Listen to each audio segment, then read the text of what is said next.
कॅगच्या रिपोर्टवरून जितेंद्र आव्हाडांनी सरकारवरती हल्लाबोल केलाय। सर्वसामान्यांच्या सरकारनं 50,000 कोटी कुठं गेले ते सांगावं। 50,000 कोटींचा हिशोब न लागणं धक्कादायक असल्याचं वक्तव्य जितेंद्र आव्हाड यांनी केलंय। आर्थिक खर्च जुळवूनच बजेट सादर केलं पाहिजे। 74 वर्षात प्रथमच कॅगनं अशा प्रकारे ताशेर ओढल्याचं देखील आव्हाड म्हणाले।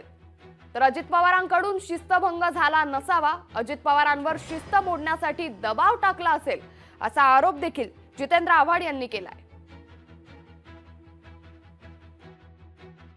49,000 कोटी काही संस्थांना दिले, त्या संस्था कोण आहेत, कुठे आहेत, काय आहेत हे काय माहितीच नाही। म्हणजे 50,000चा खर्चाचा आतापताच 50,000 कोटी आतापताच लागत नाही। त्यामुळे विकासाच्या कामाला पैसा नाही, खर्च करायला पैसा नाही, अशी अवस्था महाराष्ट्र सरकारची झाली आहे। हे आता CAG slam states rising financial stress, म्हणजे कॅगनी सूचना दिलेली आहे की आर्थिक तणाव महाराष्ट्रात आहे, आर्थिक परिस्थिती बिघडलेली आहे आणि त्याच्याकडे गांभीर्याने लक्ष द्या।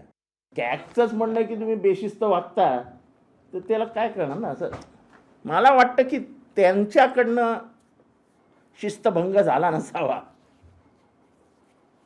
अभी डरता क्या नहीं करता, त्यांच्यावरही जबरदस्ती होत असेल।